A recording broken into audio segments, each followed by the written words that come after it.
One, two, three, four.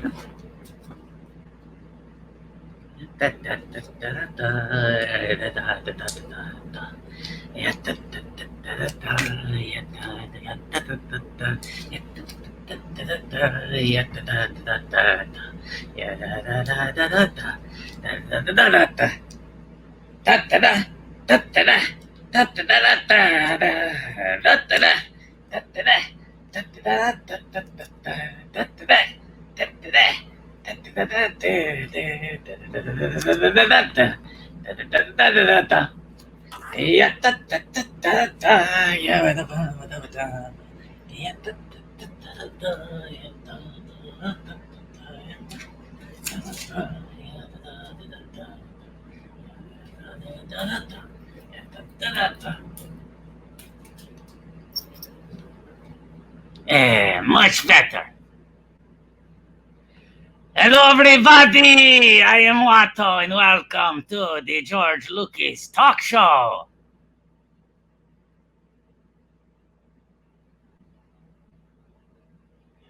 Okay, let's see who we have in the audience tonight. Wakadu 21. Oh my God! Thank you for gracing us with your press. Count backwards. 3, 2, 1. What did we do to deserve you? Hoocha Bazooka! We got Hooch Bazooka in here! And I guess it's true what they say. This show really is the hottest ticket in town. You know, during a pandemic when all towns have shut down all live performance. So who here has been to a live TV show taping before? And I'll say this. If you've watched a previous George Lucas talk show, that counts because this is a very normal live TV show taping. Okay, I'm here doing a little warm-up, but this is the most traditional live TV show, except for the fact that because of the closing of the UCB theater, it is now a live stream show in which the audience holds way too much power over us through the constantly running live chat.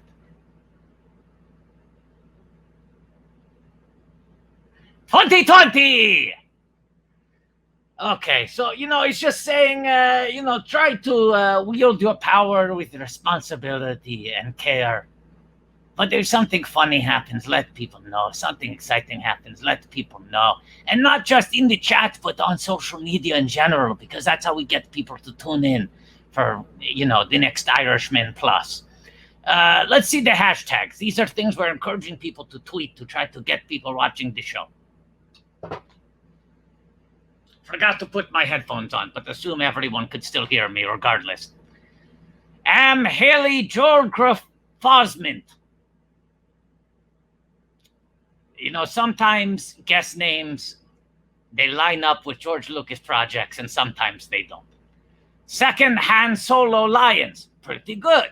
See, that's not his proper name. It's a film he was in, but pretty good. Kingdom of the Crystal Hearts. Yes, yes. It doesn't really sound like a mashup. It just sounds like the title of something else. If you said Kingdom of the Crystal Hearts to me, I wouldn't think Indiana Jones Kingdom Hearts mashup. I would just think that's the name of some YA book series I haven't read. Robbie Wan Kenobi.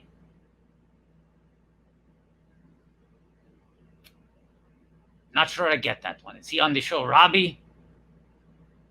Which almost sounds like Obi Woke Kenobi. Okay, here we go. The Woke Show with Sasheer Zamata. That works. More Sashirican Zafiti. Sure, why not?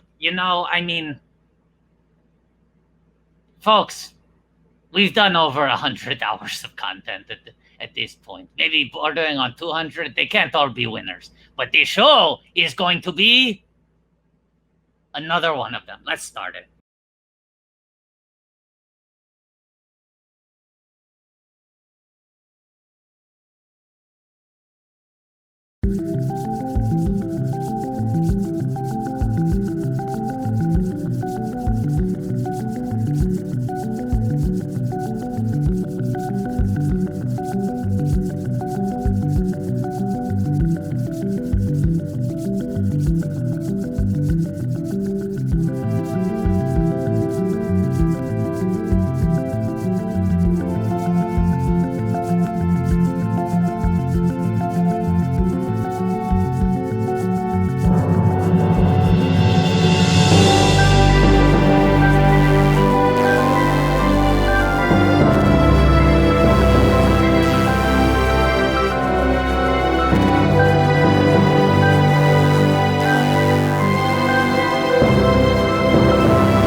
George Lucas.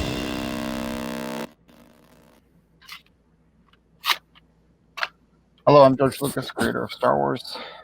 Welcome to the George Lucas Talk Show. Very hot here in California, so you'll forgive me if I start out by helping myself to a frozen treat in the shape of the Millennium Falcon, just to cool down, because there's fire everywhere and smoke. And what could be more refreshing than a nice, it's a Millennium Falcon filled with ice cream. Well, it appears that it's lost some of its structural integrity. Hello, Watto. How are you? You know. I guess I do know. Not well? I mean, I'd say, like, Watto was talking to someone on the phone yesterday, and they said, "How are you doing?" And he said, about as well as I've been at any point in the last 6 months. And they were like, "Really, you're at your peak?" And I was saying, no, I pretty much have two modes. They're good on a relative scale and particularly bad. And I feel like the last couple of days I've been good on a relative scale, which is the lowest form of good I've ever experienced pre-pandemic. So that's what I've been doing. I feel like, George, you and I feel like are part of we have a similar mindset to this, which is normalize saying you're not doing well. Right? It's like, I think it's the healthier thing to do is, even if you're feeling okay relative to the last 6 months, you shouldn't go like, I'm doing fine. I agree. Famously, we've talked a lot about the joke that I wrote, and popularized, which is the funniest, most successful joke of all time. Got a bad feeling about this. I have a bad feeling about this. Yes. And they say truth in comedy. Truth in comedy. Remember that? Yes. It's never been truer than this year. I have a bad feeling about everything every day that happens. I think people should just start saying it. I don't know that some people say it's not a joke. Right. And I think this year an argument could be made that it's more of a mantra that people should say. Just wake up, say I have a bad feeling about this. Right. I mean, this was the big argument last week during Joke Week. Of course, last week was Joke Week. Last week was Joke Week. Last week was Joke Week. It is no longer Joke Week. We have two very funny people this week, but I'm sorry, it's not Joke Week. It's not Joke Week. Joke Week is over. Watto, what I've been saying is, ask me how I'm doing.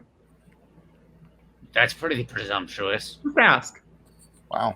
You haven't even introduced yourself. I'm Watto, the Flying Space Jew. I'm George Lucas, creator of Star Wars. I didn't need to say that, but I said it. Who are you? There might be new viewers who have no idea. You lack context. I'm Patrick Hotner. Right, not some stranger who's Zoom bombing our show. But wait a second. What is your role in relation to this show? And also, is that really your name? Because it rings incorrectly in the ear. I feel like there's some other name I'm expecting to hear. Well, I'm the producer. I'm the producer of the show. Right. I'm the producer. Yes, of course. I mean, that's the name. That's the name I go by. I don't know. Are there any other names that one may know you by? Some other people call me Pat the Rat or Patatouille. But that's not usually what I go by. Watto, ask me how I'm doing. What about Snack Trick Nap Snore? What about the face of late stage capitalism? What about the face of late stage capitalism? What about Mr. Druthers? Mr. Druthers is new, but that's a good one. Pat the Rat, Patatouille, the stage of late fate capitalism, Snack Trick Cot Snore, Mr. Druthers. Some people call him the Druthers Brothers. Some people call him the Druthers Brothers -1. How are you doing? How are you, Patrick? What I've been saying is better than I was doing, but hopefully not as good as I will be doing. Wow, we could cut that down a little. Yeah, that's a little wordy. I know people have a lot of free time, but I'm not sure they have that much free time. It feels like it just gets the point Say it across. again, Patrick. Say the thing that you say to people when they want to talk to you and they ask you how you're doing. Not Indiana Jones and the Kingdom of the Crystal Skull. See, right. If it can fit in there, I can finish a full indie title. Yes. You've gone too long. We should. Patrick, we only have a little bit longer than the Irishman per week. We can't burn up that much time on that answer. Let's Let's introduce the guests, guys. Our guests, and we can workshop this together because I think we can cut that down and have it, have it say it faster. Sure. You know what? Well done. Well done. Watto had a realization last week in the shower and then forgot to institute it this week. I should ask what credits the guests want to be introduced with. This is a thing I thought for the first time Watto, 3 years of doing this show. Tell him to put it in the private chat, and we can do it now. Okay, guest put it, because I can say shit. I say shit every week, but then sometimes I pick the wrong things or I get Andy Daly's podcast wrong. You know the thing I was thinking about while I buffer for 1 second? Yeah. See if the guest type in credits. I was saying to someone, I feel like I am the person who has been the most sort of strictly in lockdown of anyone I know. And then the answer is, no, it's the two of you. I feel like the three of us are the three people I know who are doing nothing. Yeah. Right? That's true. Anyway, ladies and gentlemen, from Woke on Hulu and the movie Spree, now available on VOD, Sasheer Zamata, and from What We Do in the Shadows and the Boys, Academy Award nominee Haley Joel Osment! And by the way, those last two credits were on FX on Amazon Prime, respectively. Thank you for including that, Watto. Of course. Sometimes they can be difficult to find. Got to know your platforms. You have to know where something is streaming in order to stream it. So important. Yeah. True. Now let's talk about that. Yeah. Immediate follow-up question to both of you. Do you think that is the most important issue facing the world today? Platform confusion with new content? It's up there. It's up there. I mean, there's a lot of platforms. It's confusing. Yes. There was a time when to have two guests name 4 projects on 4 different platforms would have been insane. You know, but that was VOD, Hulu, yes. FX, and Amazon Prime. And let's acknowledge here these two guests, luminaries of the entertainment industry. They could have asked us to list 40 credits each. They're just listing 2 of the more recent things. Right. In order to watch all of your work, you'd probably have to get. I wonder if we could get a total for how many platforms. You'd have to get Peacock Premium. You got to get all access. Voodoo. You got to get Voodoo for some of those films. You'd have to be scanning the schedule on Pluto. How many? Can I ask Haley and Sasheer? How many streamers do you have? Are there some that you're holding off on getting because you think I just can't do another one? Great question. What's on your box? I guess that's the way you put it. I guess HBO Max is a big one because that seems to be all production companies and things. Yeah. The billboards are very confusing because it's like right, Wizard of Oz, an MGM film streaming on HBO Max with Friends, an NBC show. I was watching Frasier on Hulu, and the CBS logo is in the corner. It's all very confusing these days. Yeah. It's also weird shit that I think Peacock now has every Harry Potter movie, which you would think Warner Brothers would want to hold on to for HBO Max. Right. But then Netflix has Jurassic Park, which you would think Universal would want to hold on to for Peacock. It's a mess. It's a mess. That crazy bird is grabbing everything. Yeah. I have Disney Plus, and I don't use it as much as everything else. Right. I like it. It feels good to have it. It feels good to have it, but but I'm like, do I need it after a year? Because Disney Plus is kind of a security blanket because you might not check it every day, but you're like, sometimes I'm really gonna feel the need for it. Yeah, that's very true. Yeah. The week the lockdown started, I watched the entire Imagineering documentary, which is 7 hours of very interesting stuff. And then I was very zoned out and realized I've been watching an hour about cruise ship design. And I was like, what is this existence right now? But now you know. They put 2 staircases in the Celebrity. Wow. I never knew that Walt Disney could imagine such a thing. A breakthrough. Yeah, but once this is all over, the next time you go on a cruise, you'll be so much more informed. You can tell everybody what you learned. We'll all know about cruises from watching the documentaries about them. That's going to be the first thing we all do when this is done, right? Cruises? Disney World, baby. Cruise to Disney World. Yeah. Oh my That's God. how they started. That's how it's going to end. The crews couldn't get back into the States. I'm going to be on the first cruise out of the States. Disney is the best at like creating experiences. I used to work at Disney World, so I have. That's right. So Sasheer, I was going to ask because you were on one of our very first shows at UCB. Yes. And it was almost at the end of the show when you revealed that you had this significant experience with acting sort of within the world of Star Wars, right? Yes. Oh, yeah. I was part of the Jedi Training Academy. Yeah. I was a Padawan, and I helped the kids learn how to fight evil. And then at the end of the show, Darth Vader enters the stage, and each kid has to go battle him indivially, which is insane. Like, right? Like, because he's murdered children. Like, younglings. And it's not a child version of Darth Vader. It's like 6 foot, like. Right. And with all you expect him to fight just one child at a time, right? He can kill a room full, and it won't even bother him. It won't even bother him. I would even go as far as to say if I were tasked with having to introduce Darth Vader as a guest on the George Lucas talk show, murderer of younglings might be the credit I lead with. And that platform would be hard to identify. You'd go pretty much anywhere he can. Yeah. Now, here, if I remember right, that show is in a spot where when it's happening, it just shuts down that whole area. Yeah, it's kind of like a pop-up comedy show. It just like shows up, and everyone's like, "I guess we're watching this now." It always happened. Do you remember any jokes? Do you remember any jokes that happened during it? Oh man, I wish I did. No, I don't.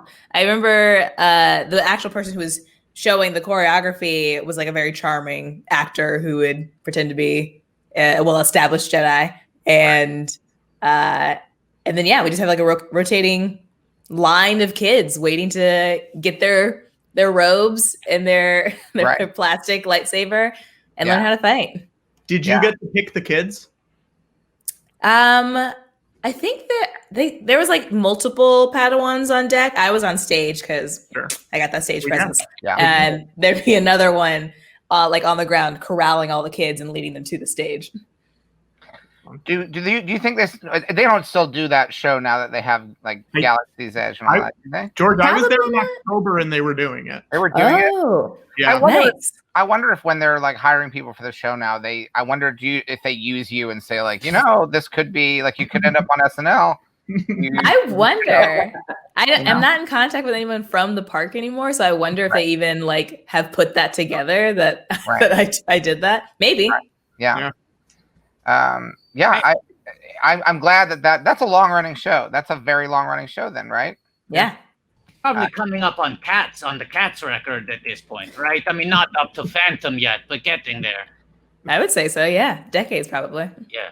I want to say I really like the fact that we don't plan any of the design aesthetics of the guests' rooms, but Sasheer, your room is so bright that it reminds me of my first feature film, THX 1138. It looks like half of the scenes in that movie are in this like white void. Yeah. And Haley, you look like the place. You look like your apartment is the place where the revitalized Emperor is hanging out in Rise of Skywalker.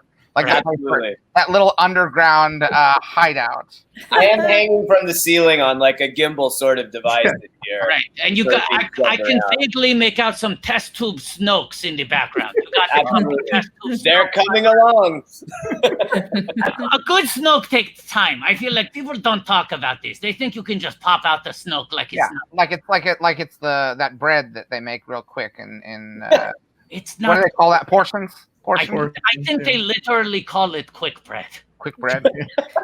I just had a big thing. If I seem distracted for a second, I did a little search. There is a Wikipedia. I don't know if the two of you, Haley and Sasheer, are familiar with Wikipedia, which is the fan-run Star Wars wiki. There is an entry for Jedi Training Academy, but it does not list you as a cast member. So I want to call out that our viewers should update the Wikipedia. Edit it. Did your character have a name, Sasheer, or did you internally give yourself a character name? What was your prompt? Now's the chance. Now's the chance. Oh, wow. Yeah, I definitely didn't have a character name at the time, but yeah, I should just make one up. And it's canon, and people have to update the Wikipedia. Whatever you say now. Oh, God. Hang on. We could give her a Star Wars name. Yeah. Yeah. Here we go. You're a Star Wars name. All right. It's been so long since we've done a Star Wars name because we've been doing other kinds of names. Yes. Okay. What do you guys want to do? Well, let's see. I feel like the two quickest paths to immediately Star Warsify a name are adding in some more spaces and taking out some vowels, right? Yeah. Right. Now, George, you like when things go fast. What if we changed it to Sasheer Zamata, like ZOOM? I like that. And let's put a WAN at the end of that, Zamata. Mm-hmm. Zamata one?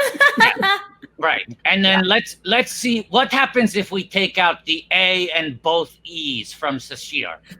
Okay. Put some apostrophes in there. Yes, I think we're going to need a couple apostrophes. But let's see how this looks first. That's pretty Whoa. Sasheer. Wait, that's so hard to say. Sasheer. It's pronounced the same way. Yeah. It's great. Exactly the same way. Yes. Now I believe not to get too controversial. But I believe there is a science fiction connection to my name. Yes. Yeah. And it's not a Star Wars connection. No, it's actually Star Trek. Heartbreaking. So sorry. That's all right. It's funny, yeah, because it's from the episode is called By Any Other Name, and Captain Kirk was flirting with an alien princess, as he does, and he gave her a rose, and she goes, "Oh, we have something like this on my planet, except it's made out of crystal, and it's called Sasheer." Oh wow! And, yeah, and it's funny because my parents just guessed on the spelling, but then later my mom found the script and realized it was. Well, in the script that she found, it was spelled like SASH, maybe IER or something. The spelling was off. Right. And my mom tried to get me to change it. And I was like, I'm 20. I was, it was way too late to change the spelling of, I didn't even change the name, just change the spelling of my name. I like that they changed it without knowing it, but I will say it's never too late to change anything. No. That's true. You can always do a special edition on anything, and you can wait 40 years for it to happen, you know? That's the thing. In fact, the longer you wait, the more changes you should ultimately make. And when you change it, you should say it was always this way. And I just don't know if my fans will like that. That's part of it. Fans love it. That's actually a really important part of it is accepting that's part. They're not going to like it. Yes, the fans love it, and if someone doesn't like it, they're not a fan. Yeah. Oh, that's what it was. I remember there was like too many H's or something. Yeah. Yeah. Wow. There you go. I just want to say I'm keeping a tab open with the Jedi Academy page, and I'm waiting for something to live update it. I would love to find out. Here's new Star Wars character name. I would love to find out that the actor that you said was the really charming actor, where that person is. Oh, yeah. I wonder. Yeah. I have no idea. I wonder if there's someone we all know now, but we haven't made the connection. You know? George Clooney. Yeah. Was it Clooney? Is it Clooney? No, he was already What year would this have been? What year would this have been? 2007. Okay, so this would have been all right. So what was Clooney doing in 2007? He had just done Michael Clayton. He had got 4th Academy Award nomination. Right. Leatherheads is 2008. Yes. All right, so he's directing Leatherheads. Yes. Mm-hmm. And who could forget? Yeah. And yeah, I think this adds up. Did he ever mention like I've been working with John Krasinski? Yes. Lately. Yeah. He did? All right. He did. But I was like a fan of The Office or something. There you go. Did he ever offer you an espresso? All the time. It's adding up. It sounds like the Clunster. One final question. Did he do a lot of pranks? So many pranks. Oh my God. Definitely the prankster of the Jedi Academy. Please add that to the Wikipedia. George Clooney was the prankster of the Jedi Academy. He's also a cast member, and that's canon. This would be a good way of testing the security on that Wikipedia and how carefully they judge it. Haley, what's your history with Star Wars? Oh man, I must have been like 4 or maybe a little older, like 5 or 6. But I very distinctly remember my dad going to Blockbuster and getting the VHS, and that being a huge night, and it instantly, making a huge impression on me. And I think that Christmas I asked for the 3 VHS set, which I think, oh wow, this is actually kind of important now, might have been before Special Edition. Yes, the work print box set. You're talking about the work print box set. Right? Yeah, I think so. Yeah, so I know those are somewhere, and I need to dig them up because that's kind of a rare version of it now. I would say you need to dig them up and bury them deeper. Yes. This is true, Haley. We had a tradition for many years at the UCB stage show. If someone brought a VHS copy of those editions, we would take it on stage and destroy it in front of Actually, it would be great. Bars, hammers, whatever. Patrick, can you bring up the I'll try to photograph of? I'll try to find it. Hang on one sec. There's a pretty iconic photograph of me and Meredith Vieira destroying some work prints of Star Wars. People would bring in like laser discs. They'd bring in like these very rare items, and we would ask the audience to vote, kind of like ancient Rome style, whether we would destroy it. And some people got very, very upset because they thought we were destroying treasures. Right. But we were really destroying trash. Yeah. I have a question for you, Haley. That's something that just hit me. Did you audition for Phantom Menace? I did. You must have. I was just thinking. You must. Every single boy that age in America and probably elsewhere too auditioned for that. Yeah, I remember that pretty well too. And it was a pretty a good audition for a kid that age because they handed you an X-wing model and they're like, talk about Star Wars.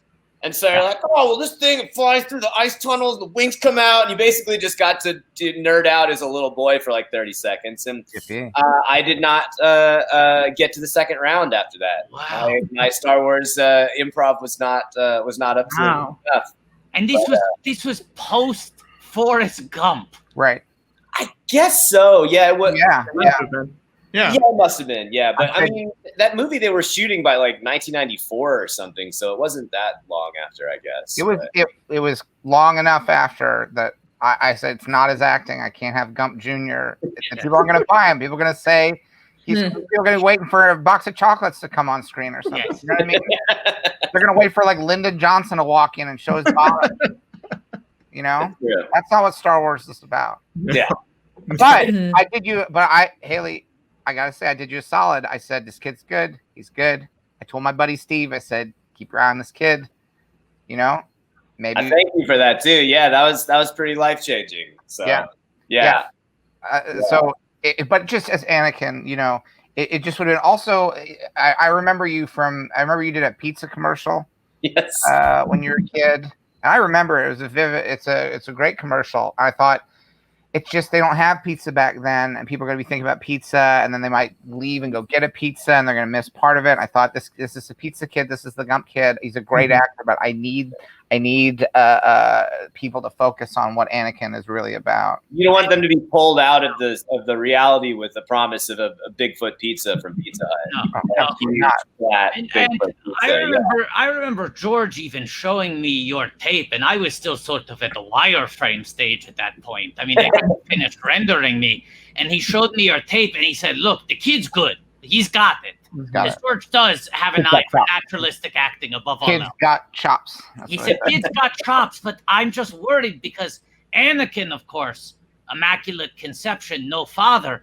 This kid is on the Jeff Foxworthy show. People are going to be so confused because they'll think, no, his dad's Foxworthy. Yeah, right. That is, yeah. People still make that connection now, and they'll be waiting for "you might be a Jedi" structured joke. Exactly.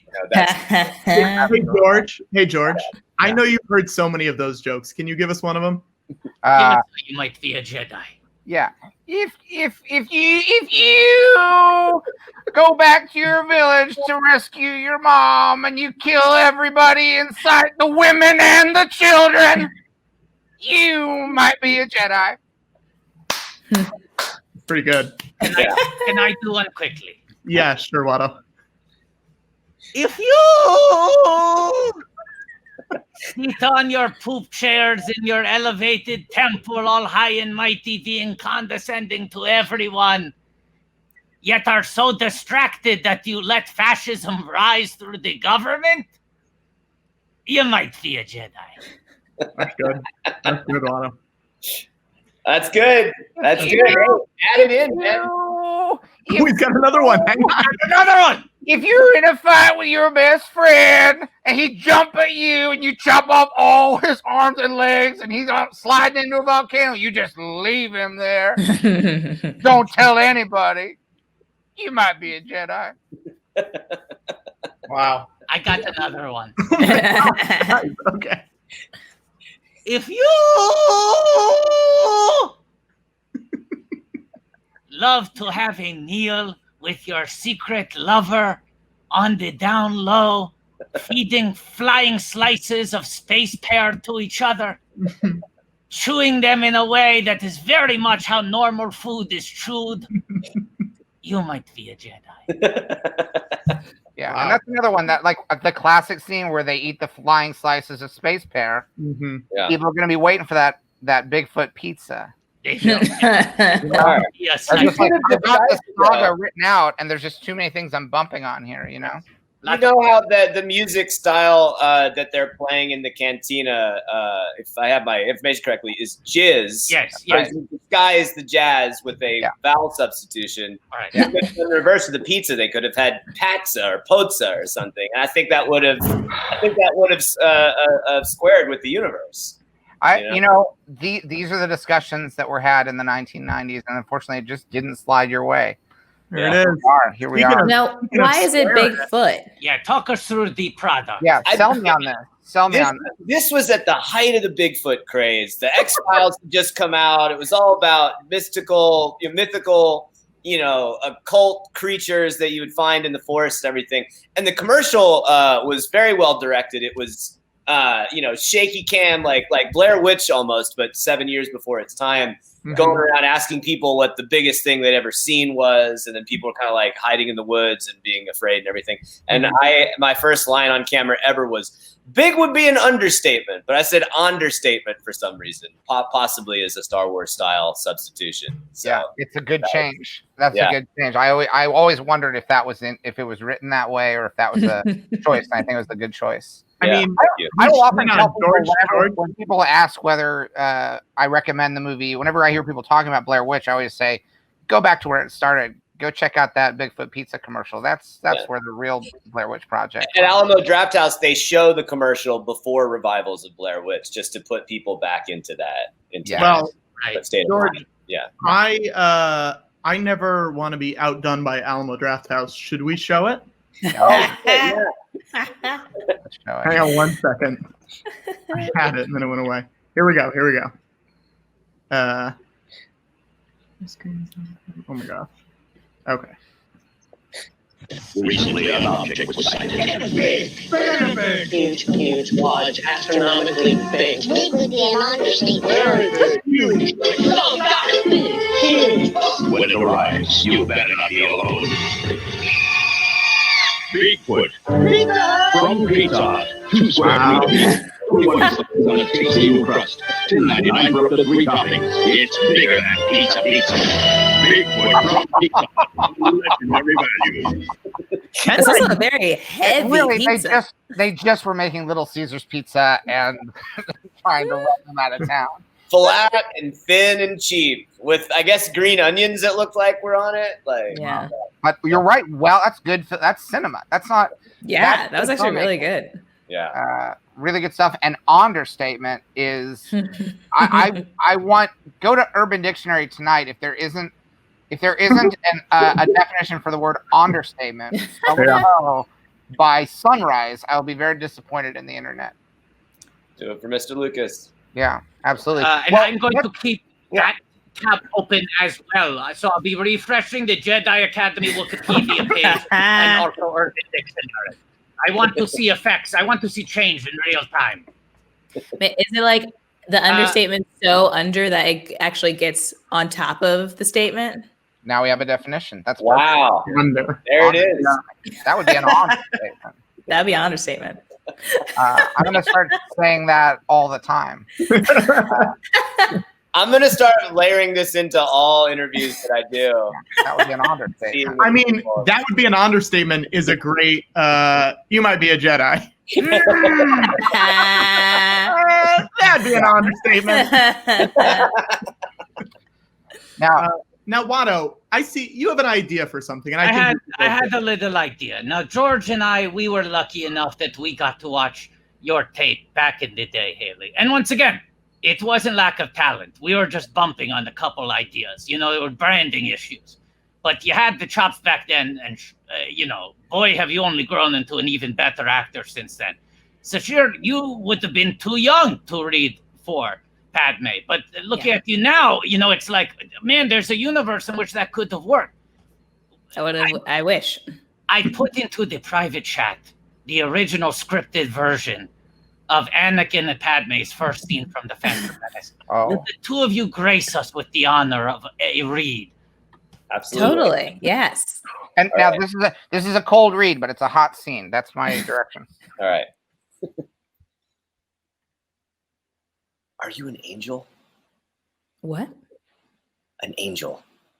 I've heard the deep space pilots talk about them. They live on the moons of Lego, I think.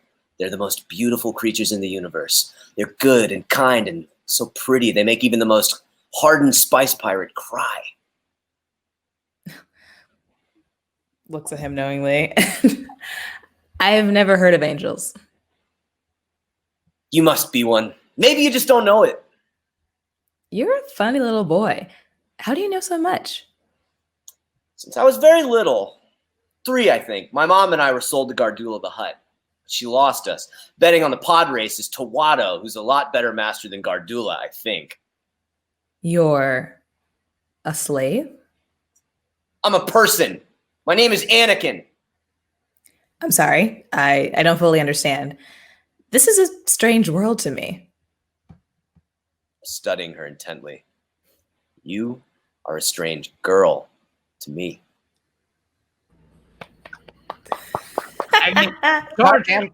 Cut and print. I missed that longer version of the scene where you go out of your way to say that I'm a better slave owner than other slave owners. Well, this is his point of view. This is there are little clues that the evil inside Anakin was there even when he was a little boy. That he there's better and worse. Like he has a sliding scale. Yeah, he likes slave owners. What? I don't think that's in the movie, right? No, this is a longer version. This was the original shooting script. Did you just put that in there, Watto? I did not! There are so many things now. First of all, if I owned the movie still, you guys, I would edit your faces into the original scene, and it would be up on Disney Plus within 10 minutes. Because that was nothing against the original performances, which are perfect, but it's just so nice. Maybe offer the option. That'd be great if people are watching Phantom Menace and then a little button will pop up saying, "Do you want to see 2 other actors for a minute?" And then that's something that I think people need to start having the choice of doing. Like, you want to see some other people, and you could recast their faces into the scene.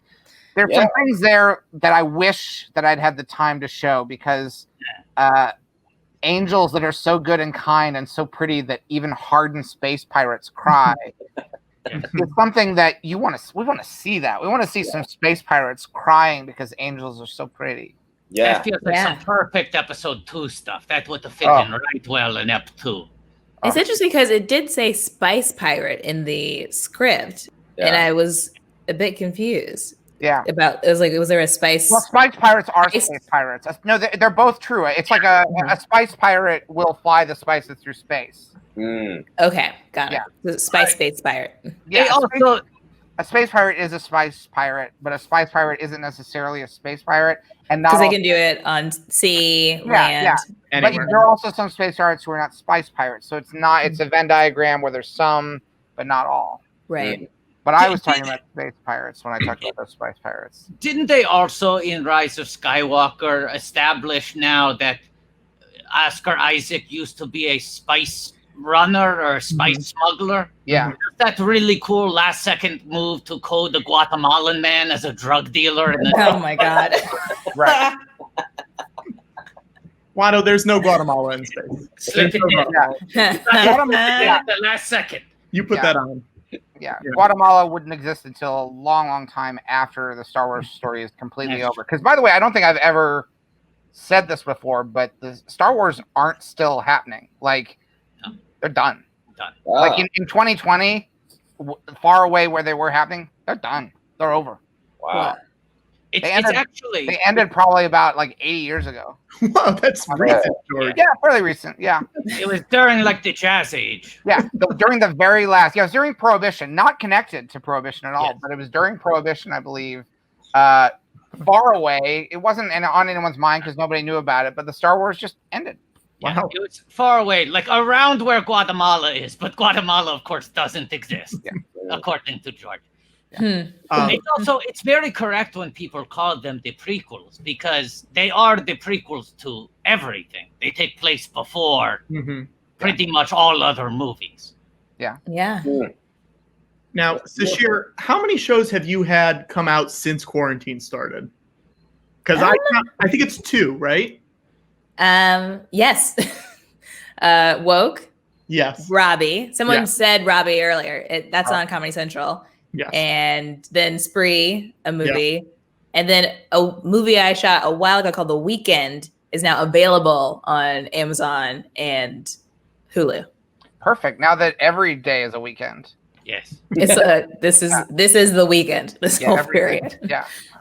And I think we have a clip of Robbie. Nice. We don't have the rights to show things that are copyrighted on this show, so Patrick will have to do something to distort it. So the voices, the speed of it will be, but we'll be able to get, I think, the you'll get the gist of it. It's like our clips are in witness protection. That's what it's like. Yes. Here we go. Hey, Robbie. Hey, Eva. You here for ice cream? Did you ice cream yet? I need to talk to you. All right, well, this is my place of business, so I do not want to talk to someone who has ripped my heart out of my body. That was 10 years ago. I'll tell you what, it feels like 10 minutes ago, given the fact that Facebook keeps updating me on all the cool stuff you got going on down in Atlanta. Tried to delete my account several times. They don't make it easy, and I'm very addicted to social media right now. I know I sure am. My name is Beatrice, and I'm addicted to Candy Crush. How are you even a real person? My God, go take that out to the car.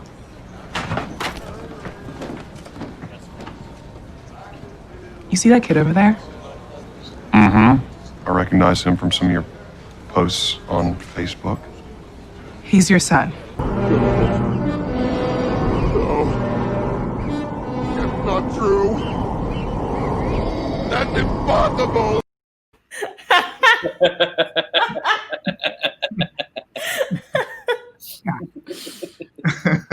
Yeah. It always comes back to family. It always comes back to family, doesn't it? That's absolutely. So And much family of always our comes back. Storytelling is about. I do want to say, George, we also got some fan art from this episode. Should I show it? Yes, absolutely. It's from Goop Goop. Whoa. That was so fast. That's great. Well, I love it. Now, Goop Goop, I believe, is an AI, and that I've been saying that is not a reference to the film. Haley, I've been saying that for a long time. That Goop Goop is artificial intelligence, and that is why they are able to do the fan art so fast. Now, who did this? This is from Bring to Noise, and it says that crazy bird is grabbing everything, talking about Peacock. Oh yeah. And it's just grabbing all that, and then there's one more which I found funny. Let me find it. Here it is. It is. There we go. And that is almost like the effects in that shot are so good. I would release that in a movie theater. Yeah. Patrick, I mean, not now. It's too dangerous. Too dangerous. If you want to talk about our fans working fast, I just sent you something you should share. From Wikipedia. From Wikipedia. There we go. But it doesn't say her Star Wars name. Okay, Here's so my actual. Right. Yeah. Here's the next step. Okay, good start. Sasheer Zamata should be a hyperlink. It should lead to its own entry on Wikipedia, and that includes the full character name. Yes. And my story. And my whole background. Yeah. And we should say that Robbie, you can watch that on Comedy Central's YouTube channel. So that's another, and that is, you don't have to subscribe to it, but ads will pop up. So it's like, it's almost like the traditional broadcast model where they make you watch ads and there's nothing you can do about it. Or if you have the Comedy Central app, but like right. But then you have to be you log in with your cable login to get the ads, right? I think so. It's a lot. Is there one that's better for the show? What's better for the show? Like for the success of the show. Yeah. Maybe YouTube? I have no idea. They didn't tell me. I mean, I don't know. Watch it turn all platforms on and leave them running. The Comedy Central app, famously easy to use. Oh my gosh. As someone who is regularly rewatching Comedy Central, including Corporate. You are on season 2 of Corporate. Yes. One of the best comedies of the decade. Yeah. So easy to rewatch. Being locked onto that one app. Oh my god. Now, Haley, you just popped up on another great comedy, What We Do in the Shadows, which has this big Star Wars connection this season. Oh yeah, big time. And strangely, like Mark and I have been in a lot of the same projects together, but never have actually worked together. He's a very prolific voice actor, so I did some anime stuff back in the 2000s where he was the villain in a lot of them, and that was very exciting to hear his voice on the other side of that. Yeah. But yeah, this season of What We Do in the Shadows, he gets into a almost lightsaber fight with Matt Berry, who's undercover as Jackie Daytona in a bar, like a bartender. It's and George, I mean, you know how difficult non-computer special effects are, and this was like probably the most intense time I've had with that, because spoiler alert, end up being a zombie. So it was 3 hours of makeup, and then we'd take it off for part of the day to go back to certain levels of mortification and then add it back on, and it was crazy. Now, do you like that? I know some people like that. I've heard people talk about it. I think it's like a fetish. Some people like, and I'm not judging. It's just like I'm not into that. Some people like to do an old-fashioned practical effect, and other people just fix it in post, just digitally do the magic. I can see how you got to your point, because it's fun for a week or two, but if it was for multiple seasons, it would get to be, you know, because you can't read or really do anything, because you have to be in this sort of state of suspended animation and not move anything for many hours, and that sort of does a number on your brain after a while. It is fun. It is fun to go to a real forest and fill it up with little people dressed up like teddy bears once in your life. Like, do it once. But like, I remember standing there thinking, like, this cannot be the rest of my life. We got to figure out a way to do these on like out in a parking lot with some green screens. Yeah, that's what I was going to say, George. What you described is fun, but also shooting the entire Marvel Cinematic Universe in the parking lot of a Fuddruckers in Atlanta. That's what you want to do. R.I.P. Fuddruckers, man. R.I.P. R.I.P.D. R.I.P. But Haley, I mean, you've done a lot of very practical movies.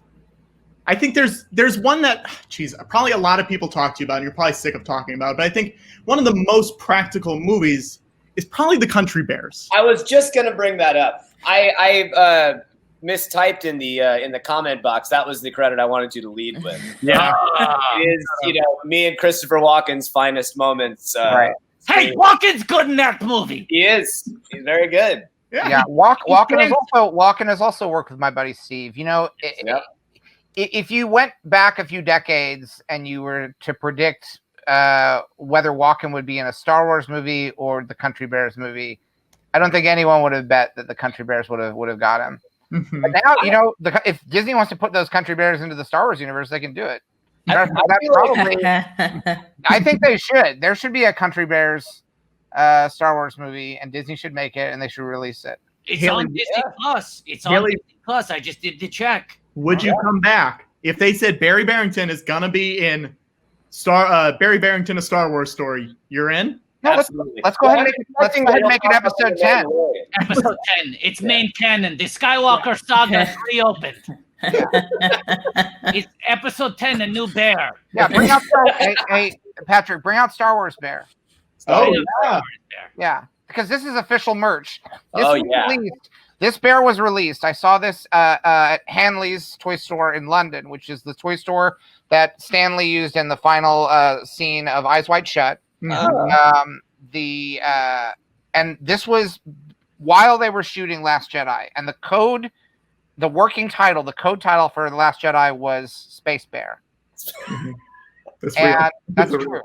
And this is and I got so excited thinking they're finally going to do it, because that's what I always wanted, is to explain what the meaning of the title Star Wars is. It's a thing that it says on the fur of Star Wars bear. It's a bear with a very specific skin disease, and that's where the title comes from. Yeah. Wow. But he got cut from episode 8, and people were furious when that movie came out, and I think it's because Star Wars Bear was not in it. Yeah. Still time, man. Disney Plus, get the country bears in there. Can you imagine what it would be like the first time that a Wookiee and an Ewok meet a country bear, and talk about a jamboree? And do it like the scene in Heat with Pacino and De Niro. Oh, absolutely. Film it. Multiple cameras, because we don't want to lose anything. We're not gonna break it down and then do coverage from the other direction. You do it at Dexter's Diner from episode 2. Yeah. There's Chewbacca, the Wookiee, and on the other side, Barry Barrington. You do it over a patty melt. Hey, George, you know I love Star Wars. I know you do. We know. So take this with love when I offer one slight criticism. Sure. The Star Wars universe has severely been lacking in harmonicas up until this point. And I do feel like that's something the country bears could rectify. Right. Mm-hmm. Right. Well, famously, and that was intentional. I don't remember who it was, but when we were shooting 4 back in the late 1970s, when we were shooting 4, a props guy had a thing, and I said, "What's that?" And they said, "Oh, it's like a space harmonica." I said, "Get it off the set. Those don't exist yet." Right. If we have harmonicas, people are going to think that there's harmony in the galaxy. Wow. Because it's right there in the word harmonica. Yeah. I said, get it out. Maybe in episode 10, but not a film sooner. Yes. No, you're like, save that for Fred Featherhead. Yes. Voiced by Brad Garrett in the live action motion picture The Country Bears. Haley, don't you bear-splain The Country Bears. Haley, because that was a very practical film, human beings wearing what were presumably very sweaty and heavy suits, but you were not in the suit, right? You just did the voiceover. I just did the voiceover, yeah. So when you showed up to that very cushy, air-conditioned booth, they gave you an Evian, 9 months after principal photography wrap, and you just had to say your lines while wearing velvet gloves or whatever.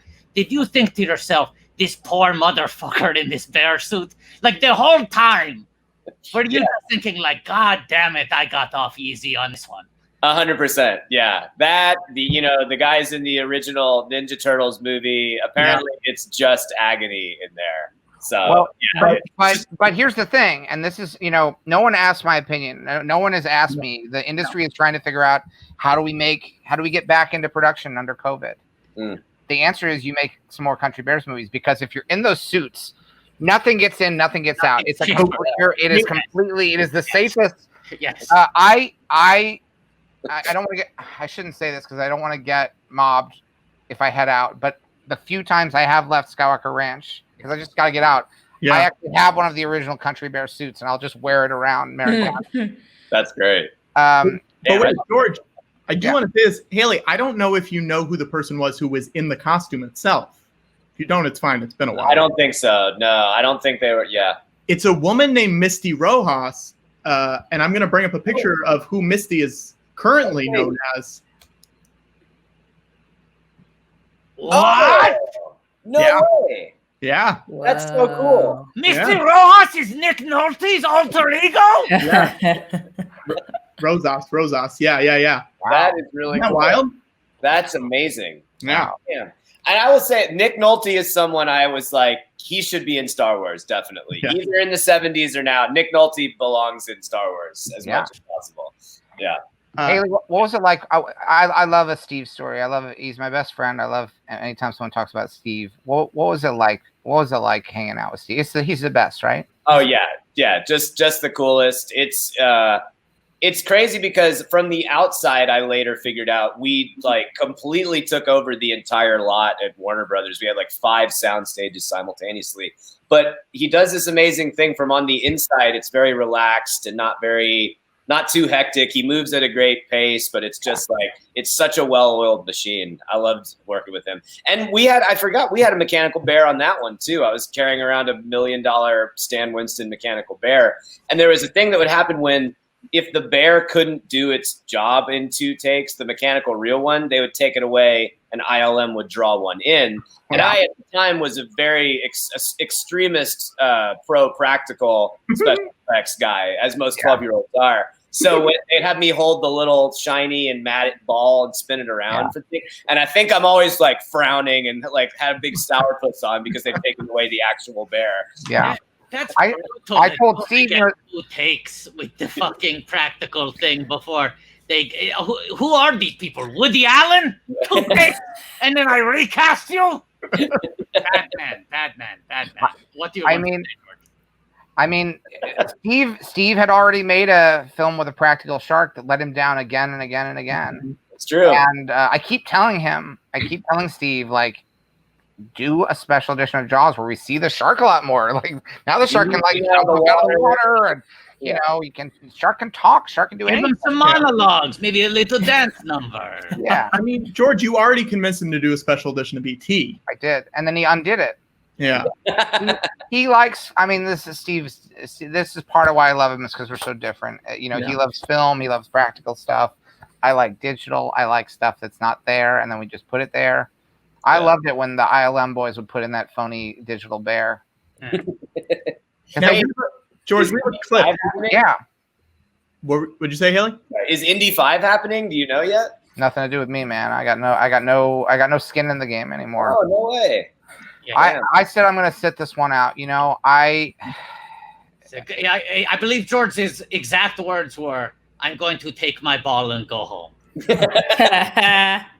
I don't know if we're allowed to reveal what I didn't really say said. who told us. I know. But it was you. But it's true. It's true. I said, you know what? I think I'm going to take my ball and go home. Someone off camera reminded George that he said that after a story meeting on the Indiana Jones 5. Yeah. We won't say who it was, but someone said he dejected, walked out of a meeting and said, "You know, I think I'm just going to take my ball and go home." Yeah. So, you know,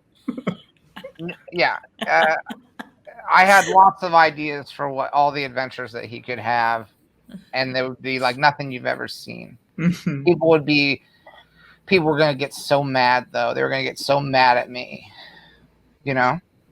Well, it was the haunted house that you wanted to do, right? Indiana Jones and the haunted house. Fight some ghosts, some ghostas, you know? Yeah. Who wouldn't want to see Indiana Jones fight the ghost with the most? That's the name, Indiana Jones and the Ghost with the Most. Yeah. Yeah.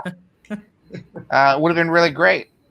Now, George, we have a clip for Haley. Yeah. We have a clip. I don't think we should set it up. No, let's not set it up. Let's just go right into it. All right, we're just going to go right into it. All right, here we go. This clip speaks for itself. No setup.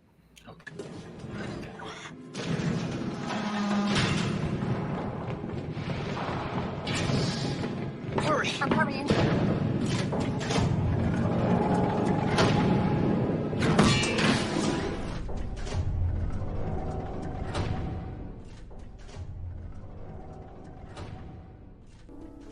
Daddy, we're home.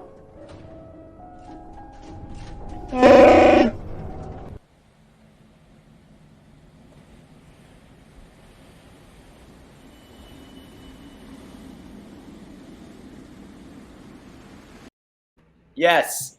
I always knew it should have been that. It should have been that. Imagine if that movie had just been Millennium Falcon opens up and you and the teddy bear walk in, and that's the rest of the movie. Yeah. Yeah.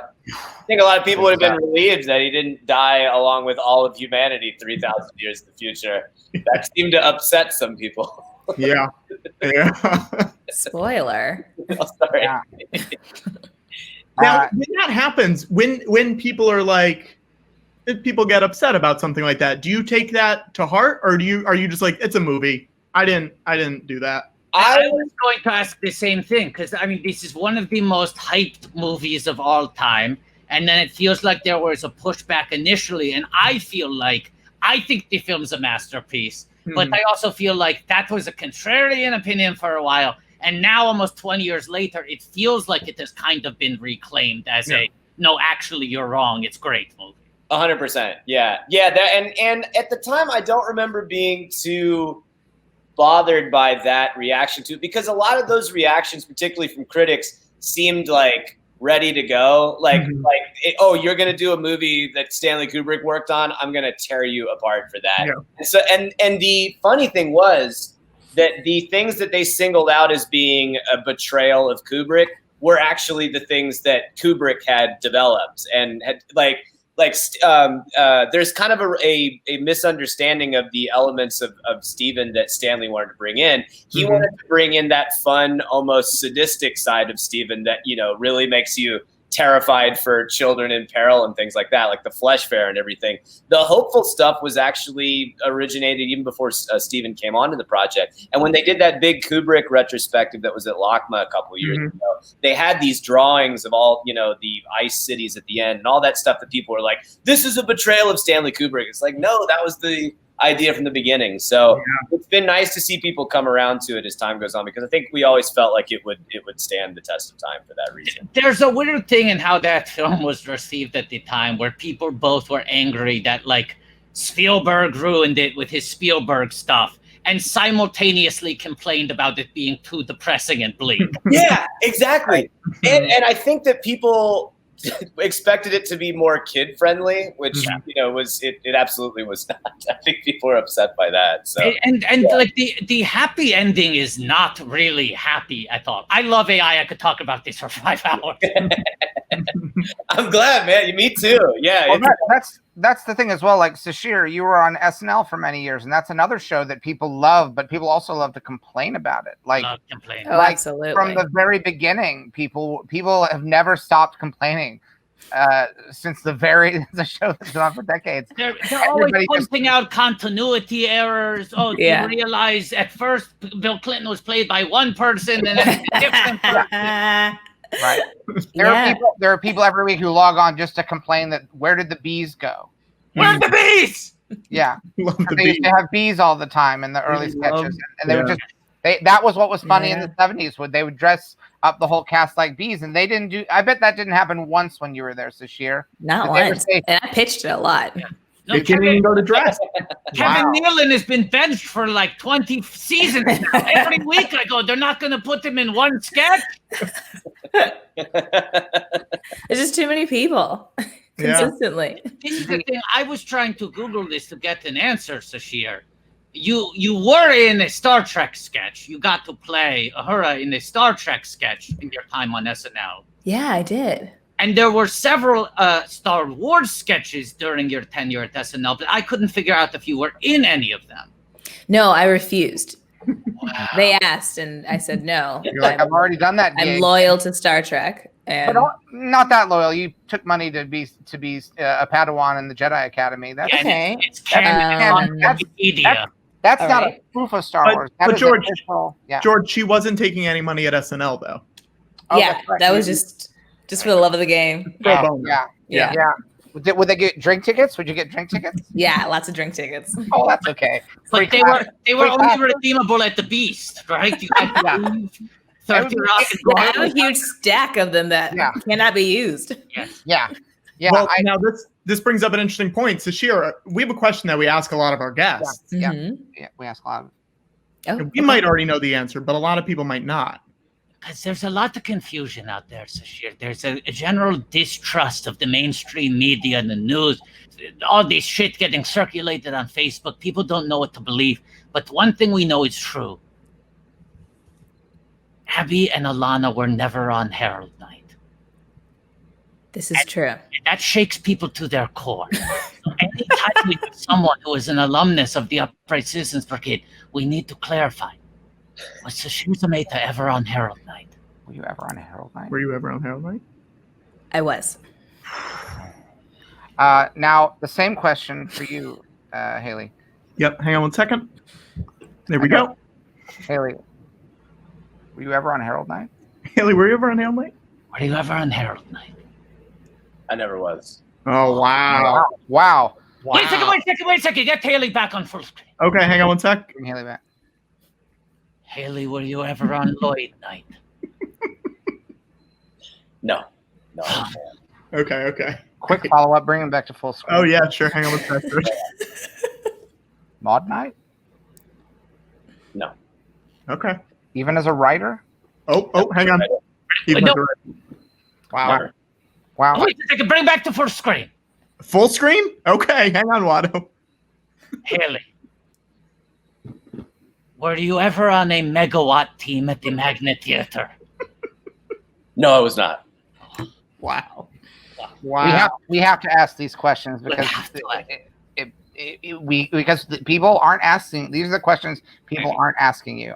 I know people will. There are a lot of questions you've probably been asked a million times, but I don't think any of the things we just asked you now are on the record. It's refreshing, definitely. Yeah. George Watto, we do have another question that we ask sometimes. Yeah. Watto, do you remember what it is? I'm trying to remember. You're saying it as if there's only one, and well, it's the question that we asked Mary Holland. That's a great one. That's a great one. Okay. Can we do just Haley and Sasheer on screen, like when they were doing the scene? Because I want their answers at the same time. Okay, Watto, here's how we do that. This is a new feature. If we press stop cam, we will come off screen, but you can still hear our voices. Okay, great. Haley Joel Osment, Sasheer Zamata. I ask both of you, August couriers, highest levels of the entertainment industry, kings and queens of multiple platforms and mediums. Are either of you, at this point, offer only?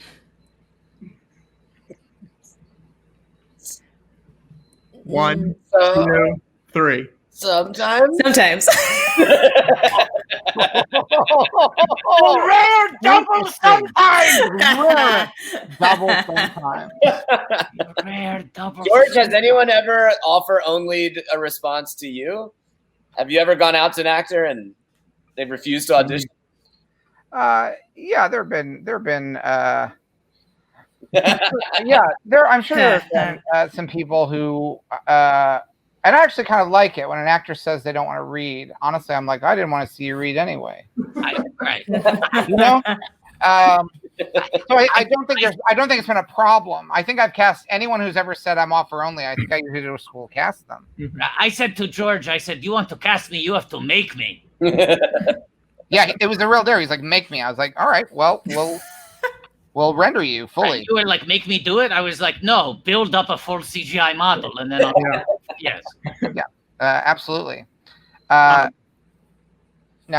George, there was also something we named this episode something very specific. Oh, right. You know what? I would have been heartbroken because I genuinely would have forgotten this, and it was the thing I was most excited to talk about, which is that people are doing, Josh Gad has been doing like the Reunited Apart. A lot of movies and TV shows are reuniting cast members, some of whom may have not even worked together on the projects that they're reuniting for. And like Haley and Mark Hamill. Mm-hmm. That's right. Yeah. And tonight is a reunion. And it's not a reunion that I think anyone has done. I think this may be the first one to exist on. It's the Yoga Hosers reunion. Yes. Right. Perfect. Now I have to. And this isn't just a promo junket. We're still going to ask the hard hitting questions because there's a piece of Yoga Hoser's IMDb trivia that I want to confirm, because if it's not true, Haley, then this needs to be corrected, because if it's not true, then you're being, I think besmirched would be the proper. But if it is true, maybe you had a good reason for it. But I want to talk to you about it, okay? Which was that the Bratzies, which are the Bratwurst Nazis, which are these CGI creations. Jason Mewes, who plays Jay of Jay and Silent Bob, he was originally supposed to play the Bratzies, the Bratwurst Nazis that run amok throughout the movie. Due to his claustrophobia, Mewes couldn't make it through the makeup test that required heavy facial prosthetics and full body costumes. Then it says Haley Joel Osment was offered the roles next, but his manager declined. And so writer-director and friend of the show, good friend of mine, Kevin Smith, our old friend, ended up playing the monsters himself. He played all of the Bratzies. He had to shave his face for the first time in 20 years. That's 20 years. You can make half a Star Wars movie in that amount of time. And I want to know, first of all, this doesn't even know whether the offer got to you, because all it says is that your manager declined. Did the offer get to you? It didn't get to me. Wow. Wait, did you know about this before this moment, or you just later it all Great. Right. Because it's like I had to shave my whole head. That's like, oh, I'm sorry. Right. I wouldn't want to do that either. Is this still your current manager who no, this is I'm on to new representation. That was not the reason, but that's very classy. That's very classy of you to say that. But if it were me and I were you and someone offered me the chance to play all of the Bratzies, yes, and then I found out that offer hadn't got to me, who was sometimes offer only. Sometimes. And this might have been one of the times when I don't think he would have made you read for the Bratzies. I think you would have had it. Yeah. Oh. I actually asked to be the Bratzies, but they said we're still waiting to hear from Haley. Oh, man. You made them an offer. Gummed up the works there. Shoot. And this is, I love this movie. I think it's a cult classic. It is, and your character, I want to get your character name exactly right on this year. I don't want to get it wrong. I want to get your exact Principal Invincible. It's good, right? Rhyming name, very fun. Yeah, very fun. It almost feels like as he builds out this universe, because he's getting ready to do Moose Jaws, which is going to be part of the same series of sort of Canadian cult horror sci-fi films. Principal Invincible, I feel like we haven't seen the last of her. Do you think? It does feel like she can live on. It feels like the title of a movie. It feels like one of those movies where, if they're going to make a Black Widow movie, they also need to start bringing in some of these characters who show up as part of the ensemble, and then they get their own movie. Absolutely. Haley's been in the first two of this trilogy, right. So I think he still plans to make it. Yeah, we finally meet technology. Well, George, you pitched him what it should be a few weeks ago. Do you want to tell Sasheer and Haley what it was? What was it? I don't remember. That was weeks ago. That might as well have been 10 years ago, Patrick. The movie is called we do a 4-hour show every week, Patrick. What did I pitch them? The movie is called Moose Jaws, George. Yeah, Moose Jaws. You wanted him to just remake Jaws, but make it with a moose. Doing that. Yeah, but you gave him a little bit more. Don't worry about it. It's fine. All right. Wasn't his pitch that he do other Moose movies? I pitched that he do Moose Star Wars. He do just put Moose because he's doing Moose. Right. Putting the word Moose in front of something invalidates the copyright. It's like dumb Starbucks. So just make Moose Casablanca. Make Moose everything. Yeah. Moose Jawbreaker. Oh, Moose Jawbreaker. Yeah, absolutely. Oh, yeah. So Haley, you just played a regular Nazi in a regular Canadian Nazi. I guess that's not a regular French-Canadian Nazi. French-Canadian Nazi. When you watched the movie and you saw all those little Bratzies running around, regrets? Yeah, definitely. I mean, this is all about racking up individual credits on IMDb, and that's a missed opportunity. Yeah, the one in there. Do you feel like, Haley, if you had ended up playing the Bratzies, who are plural, to be clear. It's like if you played the Ewoks, you're playing the entire species. Yeah. If you had gotten that role, are you the kind of person who would have taken to IMDb and logged them as individual characters to increase your credits? Absolutely. You could have potentially added like 100 credits from that one movie. Yeah, that's absolutely what I would have done. Yeah. I watch it with the eye of a hawk. If there's any sort of, in the Ted Bundy movie I did with Zac Efron, I was initially listed as a cop for some reason, and I flipped out. I called IMDb, the 800 number, and I immediately demanded that they change it because accuracy in our credits is tied to our integrity as performers. Yeah. So, What are we if not the sum of our credits? I heard the rumor that you had originally asked on that movie to play the police. You wanted to Brazzi style through digital effects. Play the band? Police officer. Well, that's cool. That was the other note I heard. I heard you wanted to play every police officer we saw in the movie, but you also asked for a rewrite in which Ted Bundy went to a The Police concert, even though the years don't really match up. You wanted to play those members as well. And he's arrested by Officer Gordon Sumner at the very climax of the show. Yeah, which is not too far from what happened. This is good that we're confirming all of these rumors. It's good that we're locking these facts down. Look at this piece of fan art we got. All right. Oh, that's not that one. Sorry, I pressed the wrong tab. Hang on. Uh-oh. Oh, no. Sorry. Here we go. It's from Goop Goop. Yeah. Very good. So fast. George, something you'll like is I was just looking at this Country Bears DVD that was right next to my Right, I like it. laptop. Oh yeah, there it is. Ooh, sounds good. Those songs sound good. Sounds good. That jug, you hear that jug band when he like blows into that jug. It sounds good. I believe my character played the one string thing in that movie. Single string object. Yeah. That sounds right. Yeah. It's such a great film. Yeah. And now, Sasheer, in addition to Robbie, you also have the show Woke, which is on Hulu. Yes.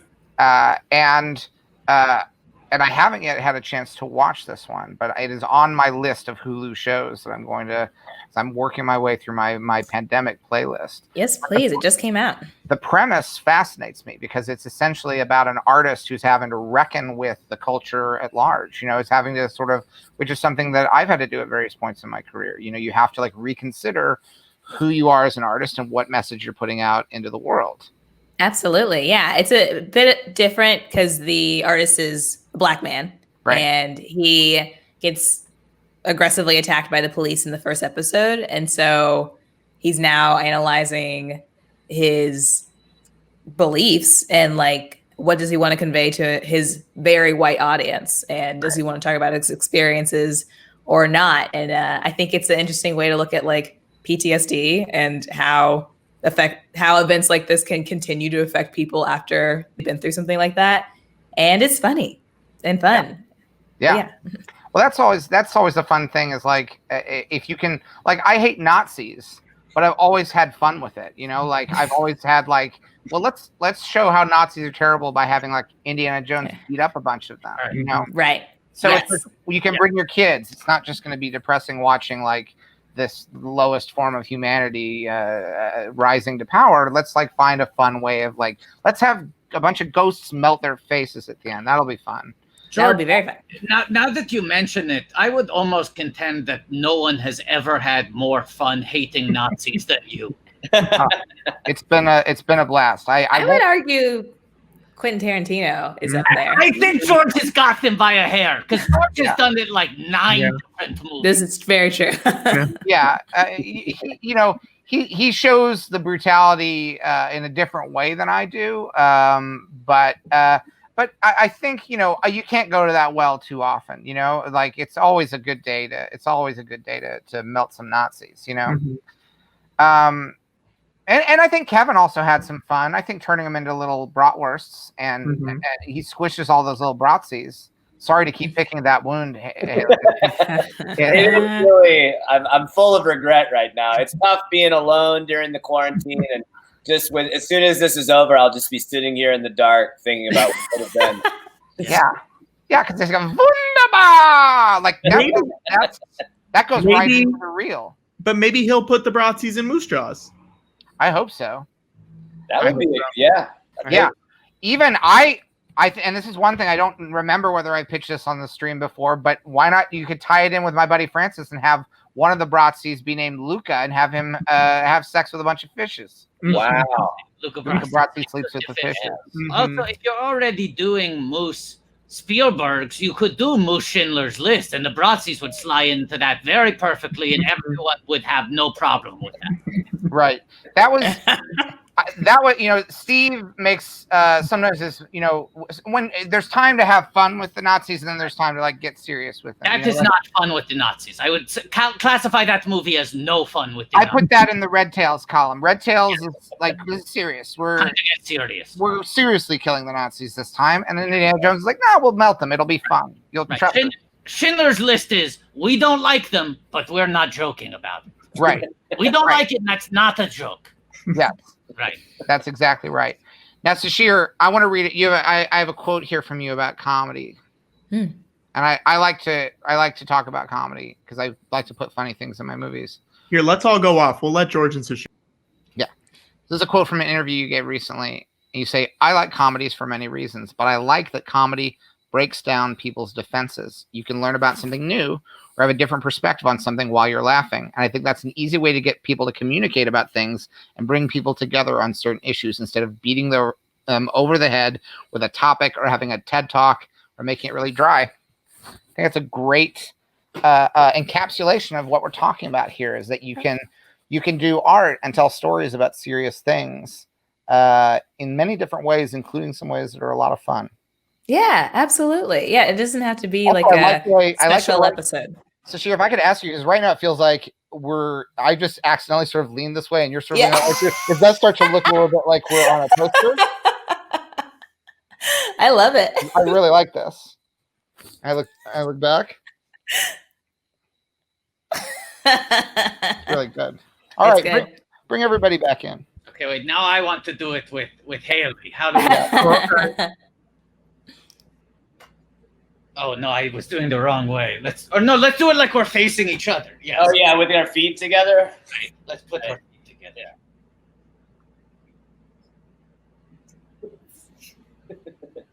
It's like that scene with Doris Day and Rock Hudson. It's exactly like that. Oh, what good content. Man. See, the pandemic's really been helping art,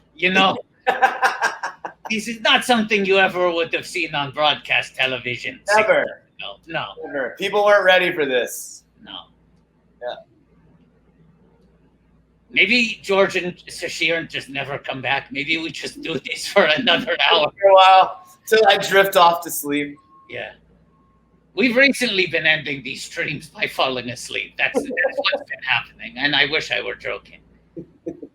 Hey, Watto, are you excited to be on celebrityfeet.com now? Definitely. I am. Watto's been looking for a WikiFeet entry for so long. I'm showing off my feet constantly. Watto has never worn shoes in his entire life, as depicted on this cup. Right? There it is. Great feet. Great feet. I'm unique feet. I don't think anyone else has feet like Watto. No. It's a shame. So that's okay. I've been keeping the tabs. Sasheer has been added to Wikipedia, but not the proper character name, not the full entry. Understatement has not been added to Urban Dictionary yet, and Watto has not been added to WikiFeet. Those are the 3 tabs now. That's what we're waiting for. Hashtag the 3 tabs. Watto. I'll give you a real clear, ready for the viewers. I'll do this. That's how you can WikiFeet Watto. Watto, is this why you wanted us to leave so you could do this, or did you? Hey, I said you could come back at any time. Yeah. But yes, that's why I want you to. I have if Bryson is able to make some titles, I want to pitch this as a backdoor pilot. And Haley, I don't know how available you are, and if you're not, that's fine, because I think we have enough footage of you that we can fully render. All you need is to sign some paperwork. Mm-hmm. A new show called Tootsies The Haley Joel and Watto Toe Show. Oh. Ooh, I that's like good. that. Yeah. I like that. But I like the idea of making it a movie because that way we could call the sequel Tootsies. And the S in Tootsies is also a 2. Right. That's a smaller time commitment, and also theatrical release is a death trap for a while. So it's all going to go to the streaming platforms anyway. I'm actually on WikiFeet. Really? What kind of score do you got? I think I have nice feet or whatever. It's not perfect, but like the one below it. Do you want me to pull it up, Sasheer? It's up to you. I mean, people are going to seek it out. I haven't seen it lately. Sure. Okay. Here we go. What if it says my Star Wars name? 4 out of 5 parentheses. Nice feet. But yes, nice feet. Wow. WikiFeet is user edited, so people should update Sasheer's name with her Star Wars name. I would love that. Ooh, look at this one, Sasheer. What's going on here? Oh, Jaws. Yeah, wow. There's Jaws right there. Whoa. And that Marissa Tomei. Wow, that's really mean. What a mean goddamn headline. Jesus. Patrick, keep that trash off of our show. There's no place for that. There's no place for that. This is a kind show. You zoomed in on one of the meanest headlines I've ever seen. And you laughed when it happened. It You're was still like that smiling, time. Patrick. He's still smiling. One time, you want to hear something really fucked up, Haley and Sasheer? Yeah, you want to hear something real fucked up? One time, Patrick went, oh, I got to tell you something. Like he was going to tell us a funny joke on this live stream. And we got so excited. Oh no. We were so excited. It was like someone came into the room with a big bag of gifts, and you were just waiting to see what they were. And it was like we'd been on air for like 6 hours at this point. We were like tired, and he came with this jolt of energy. We said, "What exciting news is about to hit our ears?" Famed composer Ennio Morricone had died. As if this was something we were just waiting for. That's what happened. As if we were like going to stand to benefit from his inheritance or something. As if we had a long-standing and hateful grudge against this legendary composer. As if we ourselves had hired someone to murder Ennio Morricone. Hang on, Haley. If you want to pick up the phone, you can pick up the phone. Hey, I'm letting it go. Okay. Is that a house phone? Yeah, I'm in the mountains and have bad cell phone coverage. So, What if that was an important That's message? Hollywood. Well, I'll hear the messages in the other room. It could be your manager. This is how I missed I got you the proxy. I was checking my messages. It could be the ghost of Ennio Morricone. Tell him that. Oh, I mean, as a Kubrick vet, as someone who's part of the Kubrick verse, being in the mountains and the phone rings. I mean, it could be. That feels like something out of The Shining, where it's like someone calling with a warning. Yeah. I'm lying on a bed in Florida in that room with the picture of the woman behind the bed. Right, with Scatman Crothers. Yeah, like hot naked woman. I still wanted a prequel to The Shining where it's just him shopping for paintings. Scatman Crothers just out at like some sort of like, I picture that at being like some sort of like an art fair or an open air market or something, and then he's like, he sees that painting, he's like, ugh, I gotta buy that. Now, buy that for my apartment. Haley, I have a photo I'm going to pull up because I want to hear the story if you remember it. Oh, yeah. I remember that very well. I forgot to mention that earlier. That was probably the coolest, meeting a celebrity moment for me at the age. Because meeting him now would still be super, super cool. Yeah. That was a People's Choice Awards in 1999. And we were backstage there. Yeah, he was really nice. He had the earring in, I believe. Yep, it's in. Yeah, there it is. 6 days, 7 nights. Yeah, and I've heard like Paul F. Tompkins has a story about meeting him, and like he's always seems to be cool when meeting fans and people. So is that like the Sixth Sense Awards circuit? Is that when that's from? That was, yeah. So you at this point, I mean, you're meeting finally Harrison Ford, but you had worked with arguably the other three biggest leading men in Hollywood up until that point. You had worked with Hanks, you had worked with Willis, and you had worked with Foxworthy. So it must have felt like after Ford, you had the Mount Rushmore. I was going to say the exact same thing. Yeah, that was the last face on the mountain. He's over there in the Teddy Roosevelt spot, and I could have quit then. You know, it actually feels like a variation of that riddle where it's like you have Jeff Foxworthy, a ghost Bruce Willis, and who was the third one? And the and Forrest Gump, and you have a boat, and you have to get across with Foxworthy and Gump and ghost Bruce Willis, but you can't you have to do that. There's a one order in which it will work. Right. I like and Ford and his earring are on the other side. He's what you're trying to get to. That's right. You're trying to get to Harrison Ford's earring. But the ghost will scare Foxworthy. And Gump. If you are a person who used to be alive and now continue existing in a non-corporeal form, you might scare me to my bones. Yeah, but if you leave Gump alone with the earring, he might hurt himself. You know. Yeah. Yeah. Do you remember a few weeks ago we had Leah Thompson on the show, and she told us that Harrison Ford had very soft hands. Yeah. Do you remember his hands? Do you remember? I know it was a while ago. That is a surprise. You might be shocked by this, but that is a surprisingly common thing among actors to have hands that haven't done much manual labor. But he's a carpenter. Former carpenter. So, which is why I don't have a memory of his hands being alarmingly soft. Bill Clinton's hands, who I shook at one point, had unsettlingly soft hands. Interesting. Yeah. Haley, I have a question for you, and this might be too personal, and I apologize in advance, and you can just say no comment if it's not something you feel like you can publicly weigh in on. How do I beat Sephiroth in the platinum match at Hercules' Olympus Coliseum in Kingdom Hearts 1? I haven't. I cannot get past this. Yeah, I played the third one when it came out, and I was like, "Oh, video games have left me behind. Like, this is too difficult for me now." I fucking won! I can't Sephiroth in one the first game, and I beaten the final boss, but I go back to the Coliseum just to finish off the corners. This Sephiroth motherfucker is quick. That's a tough one. It's a tough one. Yeah.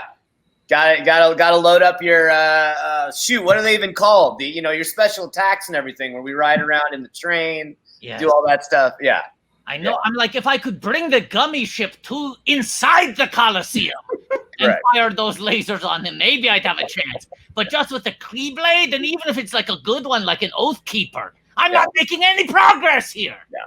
Yeah. How long do games like that take to record? Many months, over an entire year. Yeah, that one was a lot of sessions. Definitely by far the most time I've spent on any single character, because we've been doing it for almost 20 years now. So it's wild. Yeah. That stuff is fun though. And it's such a specific skill that you learn, because I've recorded that in a lot of different places, and we always have Tokyo on the phone with some producers. We always have Burbank. I'm either there or on the phone with producers. And we've got the Japanese track, which is already recorded, running. And then we've got to get the information across in the exact same time with the lip flaps within the amount of time that the Japanese was. And sometimes it has to be tweaked a little bit, and you have to speed up and slow down. And I was like, I've gotten really good at that, and there's nowhere else I can use it on that project. Right. Well, now, Haley, I don't want to put you on the spot. So I'm gonna give you the chance to come clean here. You gotta. Both of you have a lot to promote. You have a lot of things. We mentioned a lot of different streaming platforms. And Sasheer, I think you've been completely upfront and honest about everything that we've asked you. Absolutely. But Haley, is there anything on CBS All Access that you would like to promote that you were involved with? Yes. So I completely forgot this in my intro. I was right. So and it makes me feel like you're hiding it from me. But when I'm looking at this show, in addition to it being a Yoga Hosers reunion special, I see Star Trek people. Yeah. Yeah, Lower Decks, man. I was on Lower Decks. Sorry, I guess I was a little bit shy about it. Were you afraid to mention it? I'm not gonna be mad at you. You're not mad at me that I didn't make you little Anakin. That's true. That's true. But it seems like you're mad now, George. I'm just mad because he didn't mention it. I'm hurt. I'm not mad. I'm hurt. You're red rage. You've turned the color of your jacket. You're blending in with Darth Maul in the background. We have an update. Just got this email. Thank you for the definition of understatement. A few volunteer editors read your definition and decided not to publish it. What? Here's what we need to do. We need everybody and cite your source. Cite your source. Include the link to the YouTube video. Yeah. For Bigfoot Pizza. For Bigfoot Pizza.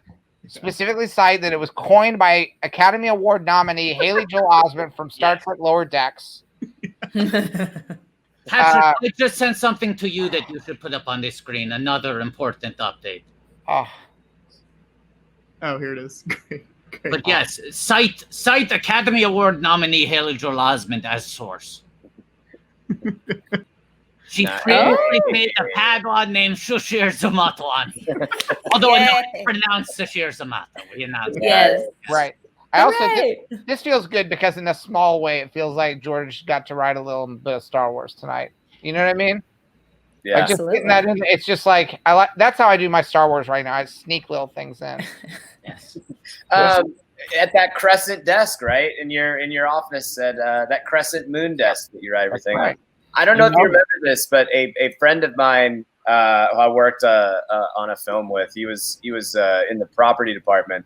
He briefly worked at Skywalker's Sound, I guess where it is, or where Skywalker worked there. And he walked into your office, went down on one knee and said, "Master, what is thy bidding?" And apparently you smiled a little bit and he was instantly escorted from the building and fired. I don't remember that specifically because for a while that was happening a lot. It doesn't happen as much anymore because I think people know that it's like this is a one-way ticket off the ranch. Yeah. Yeah. I mean, that's not what I want. You know, I gotta be honest. I don't. The first time I think I promoted the person, and that was a bad move because then it sort of spread, and then I was like, this is unsustainable. Wait, this is an interesting question. Haley, have you ever been fired from a job? Does not need to be an acting job, any kind of job. Wow. I don't think so. Okay. I don't think so. Never been recast. Never been recast. Never been digitally replaced. 100% record. Trying to keep that perfect record going. Wow. This is great. Sasheer, did you leave Disney on your own volition? I did. Or you weren't recast. I was. I mean, they definitely. How did you tell them? Crowd like more people. I did the college program, so it just ended. Oh, okay, got it. But I was supposed to be in the 2020 NBA 2K, and I'm kind of in it. Like I filmed it, and it's on your IMDb, I think. It's on my IMDb. Thank God. Yeah. I don't want them to take it off. But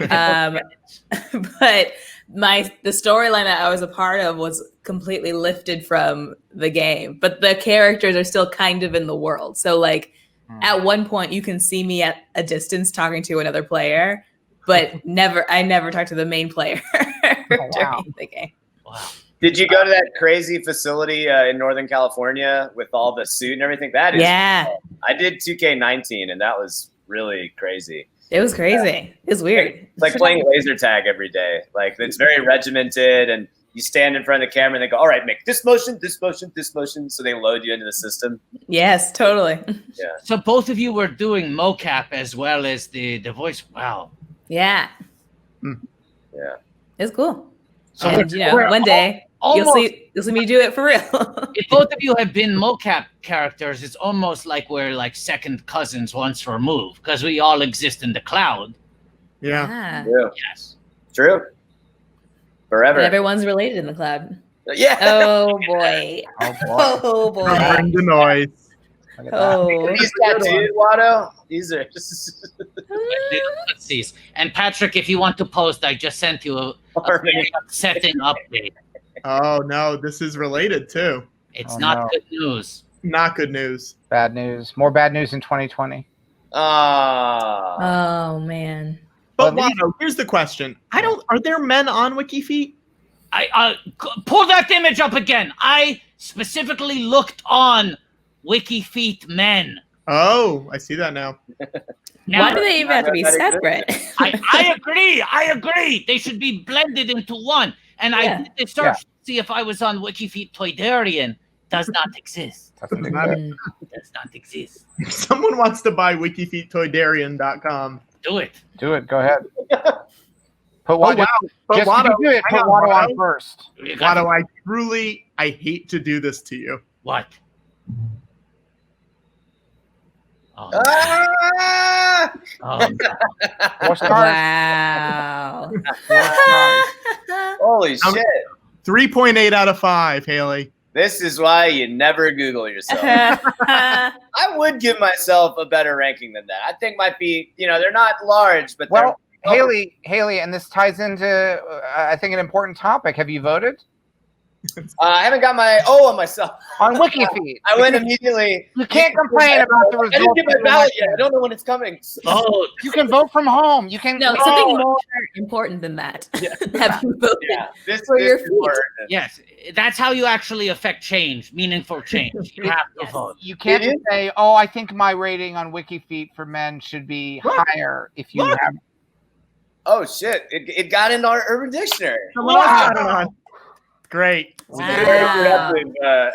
You gotta the people. Sometimes you gotta drop the name and you gotta drop that Oscar nomination. You gotta throw it in there. These aren't just trophies. You kind of got every now and then. You got to be like, I want to sit at that table. You know. Do you think some editor is at home right now being like, I mean, we gotta put it on now, I guess. Right? I think they may have gotten. I think they may have gotten enough emails that they were like, let's just nip this in the bud right now. Yeah. I don't want to be getting emails like this for another week. Yeah. You know? That's so funny. The proper thing to do when met with something like that. But I'm so excited to see that tomorrow. It's going to be like Christmas morning. I'm going to wake up and I'm going to look up understatement on Urban Dictionary. Oh, this is weird, George. I mean, I know he's not on the show, but he's been on the show a few times in the past, so I feel like it's sort of related. Also with a 3.75 out of 5. Whoa. Oh, he's not on the show now, but it's Dave Sims's friend, the guy. Yeah. Dave Sims. The guy from online. He does the online articles for the Atlantic. Okay. Okay. Wow. Good job. Griffin. And is that the only photo? Everyone's voting on that one photo. Wait, what was the ranking? 3.75 out of 5. Wow. So that's low. That's lower, right? Yeah. You got that guy beat, Haley. Not a great photo. Not a great photo. I don't like him to do that to himself. That looks like the photo was taken by that person. Yeah, almost definitely. And it feels like everyone else who's on WikiFeet, it's like a lot of photos sourced from users who care, who are watching everything they do. And then for whatever reason, his profile is just one photo lazily taking on an iPhone 4 on his couch. I don't even know if there's a photo of my feed that exists. Hey, let's look it up, George Lucas. I definitely not on WikiFeet. I'm just looking to see. Guys, because I think you guys got to go in a second. But do you guys have anything you want to plug beyond the stuff we've plugged already, or even plug any old stuff that people should go back and watch if there's something back catalog? Yeah. Oh, I have a podcast called Best Friends that I host with my best friend Nicole Byer. Comes out every Wednesday. Friend of the show. Friend of the show. We just sent the show. We just sent Nicole a Hungry Hero Jar Jar doll in the mail. So I'm sure she'll love that. Yeah. Yeah, she has her own Star Wars recap show, which is very funny because I have a very distinct memory of us being at UCB watching Herald Night. And there was, of course, the 57th Star Wars scene of the night. And Nicole was like, I will never watch Star Wars. She's like, I will make a point just because this keeps happening, because everyone's obsessed with Star Wars, I refuse to be a part of this. And now, here we are 10 years later. That freaking show about it. Stamps.com money. She couldn't turn it. I guess the same. So, I'm sorry, I didn't jump into your. No, Haley, I want to hear what you have to say. But yeah, What We Do in the Shadows, season 2 is on FX and Hulu. The Boys, both seasons are on Amazon Prime. And I actually just worked with Lamorne Morris on a movie called Death of a Telemarketer that's coming. I forget which festival. It's a digital festival at some point next month, I believe. Oh, awesome! Keep an eye out for that. Yeah, he's awesome. I love him. Yeah. Yeah. Very cool. And watch Yoga Hosers, everyone. And please watch Yoga Hosers and imagine what could have been, and watch episode 1 if you can use that app to put our faces on Padme and Anakin. Yes. Oh, wait. Someone actually did that. Hang on. Let me pull it up real quick. I forgot to bring that one up. Sorry. And then here it is. Hang on. Sorry. Wow, you were a lot quicker bringing up that horrible. Yeah. Wow. That was Charlie Pierce. Charlie Pierce. I love the choice to include a recent photo of you with the largest beard you've ever had, rather than any of the many photos of you at the age for that character. It's Star Wars. Beard Star Wars. It's not like you were an incredibly famous child actor with many high-res photos as a young boy. And honestly, another thing that I if I had cast you in episode 1, I honestly don't think I would have been able to bring myself to cast someone else to play Anakin in 2 and 3, and so I just probably would have had you like just digitally make you look taller and a little older. Put you in a digital trench coat on top of another digital and some digital stilts. Yes. Yeah. You know, and it was Apple box. Yeah. Yes. Haley, was there ever any promise when you agreed to do Forrest Gump? I always thought, they're setting, like at the end when I saw, there's a little Gump, I thought, sequel.